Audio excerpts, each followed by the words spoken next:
Opisyal na impesinayan ng Brigada Eskwela in Ciudad Angeles. Ay ni-report ng Patricia Mamang.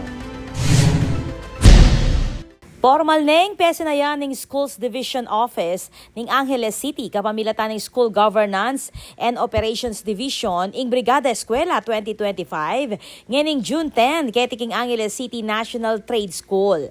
Ing Brigada Eskwela o National Schools Maintenance Week ing banwahan programa ng Department of Education na magsilbing pamagsadya king pamamuklat ng klase. Kilub ning paruminggo misasan metong lareng miyembro ng komunidad at reng volunteers bang linisan, samasan lareng pasilidad ng eskwela, bang siguraduan ng kaligtasan at pamagsadya dareng magaran. Ang Brigada Eskwela po ay isang annual celebration in preparation po for the opening of classes. Kung titignan po natin, ang Brigada Eskwela, it has something to do with bayanihan spirit, wherein all sectors of the government and private sectors, they convene together, they work together for the common good. At ang common good pong ito ay para sa ating mga estudyante, para sa ating mga learners. May kisan metong king Brigada Eskwela, ing Eco Protect Management Corporation o EPMC, king pamanimuna ning presidente ay Alain Tan. Mas magiging active tayo this year. So we will be launching a new armchair para sa public school. So siguro mga around August or September, ilo-launch natin yung new design ng Malu armchair.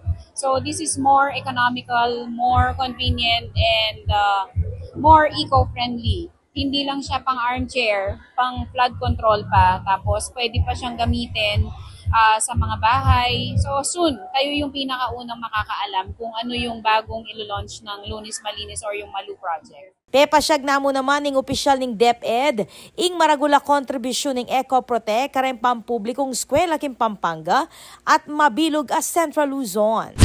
Malaking pasasalamat po ang aming ipinapaabot sa Eco Protect sa inyong initiative. Tunay nga po na malaking bagay yung partnership na tinatawag natin. Dahil sa partnership na to, natutulungan ang pamahalaan natin, lalong-lalo na ang kagawaran ng edukasyon, DepEd Angeles City, na matugunan ang pangangailangan natin, lalo na sa kakulangan sa mga upuan ng ating mga mag-aaral. Kokolekta ng Eco Protect reng single-use plastic sachet, iba't kareng eskwela at arilan lareting recycled trash bins ampong armchairs, apakin na bang nanda naman reng magaral. Samantala, atsula naman king aktibidad din na Councilor Edu Pamintuan at Vice Mayor Vicky Vega Cabigting. Ako po, Patricia Mamangon para King News Force Pampanga. Balitang tutuking Balen, susuyo.